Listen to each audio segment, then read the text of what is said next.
Thank you very much, Madam Chair. Excellencies, distinguished delegates, ladies and gentlemen. Let me express my appreciation firstly to ECOSOC for the opportunity to speak very briefly on this topic of resilient prosperity. I'm happy to bring a perspective from the Caribbean, a region that is characterized by several small island states, many working together under the rubric of the Caribbean Community, or CARICOM, with a view to promoting economic integration and cooperation among its members to ensure that the benefits of integration are equitably shared. I believe it is safe to say, and it was pointed out in the opening remarks, that we all have an appreciation for the role that science, technology, and innovation plays in driving social and economic development and in building resilient societies. At the same time, we must be cognizant that this doesn't necessarily happen organically. It takes a very determined and strategic approach, local and international partnerships, in order to ensure this prosperity and resiliency, particularly in SIDS. There are some examples that we can draw on as we address this issue. For example, when we look at the issue of multi-stakeholder collaboration, particularly in science, technology, and innovation, the United Nations Internet Governance Forum, or UNIGF, comes to mind. It has consistently provided a platform for multi-stakeholder participation on issues around the internet, one of the greatest innovations of our lifetime. And while there are challenges that small states face with respect to participation, there is no doubt that it offers a global stage for SIDS to make their voices heard and to help shape the future development of the internet in many policy areas. Likewise, the Caribbean Internet Governance Forum, now in its 20th year, has provided a similar space for SIDS in the Caribbean to engage in multi-stakeholder processes concerning technology issues. I was very pleased to have been a part of the process that led to the hosting of the first SIDS IGF in August of 2022. And we will make every effort to host SIDS, the second SIDS IGF, in the margins of SIDS 4 in Antigua and Barbuda later this year. Beyond providing a platform for multi-stakeholder engagement, however, there's a need for partnerships that promote capacity building. An investment in capacity building initiatives strengthen the scientific, technological, and innovation capabilities of SIDS.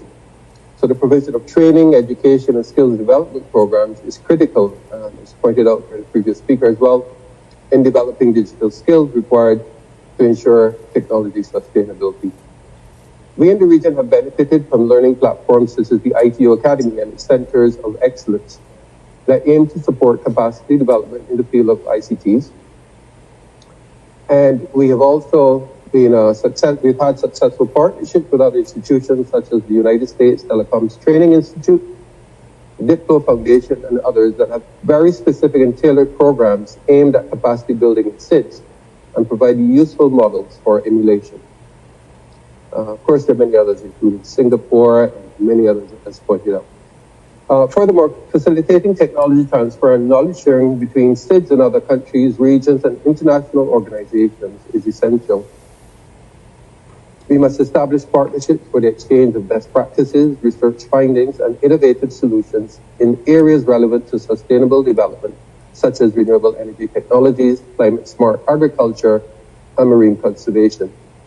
In addition, the promotion of digital public goods initiatives such as open source software, open data, open AI models, open standards, and open content that adhere to privacy and other applicable laws and best practices do no harm and help maintain the SDGs. And the UNSC spoke to this in the roadmap for digital cooperation. In this context, the Digital Public Goods Alliance is an excellent initiative that should be promoted so that all SIDS are aware of its existence and take advantage of the benefits that it offers. The CTU advocates for open data policies, encourages free and open source software, which will give developing countries access to tools and encourage the availability of raw data. The CTU has advocated, with the support of the Caribbean missions in New York, for these principles to be incorporated into the Global Digital Compact to leverage the Global Digital Commons for the development needs of SIDS, LDCs, and underserved areas. The caveat remains, of course, that connectivity plays a critical role in facilitating access to Global Digital Commons and ensuring that no one gets left behind. I cannot overemphasize the need for financial and technical assistance to provide the resources that are still needed to make this technology investment. International financial institutions are critical in this regard. And I will close by touching on the issue of policy coherence and alignment, drawing reference to initiatives such as the CARICOM single ICT space, the objective of which is to promote the ICT-enabled foundation for enhancing both CARICOM's functional cooperation and fulfilling the social, cultural, and economic imperatives of the region.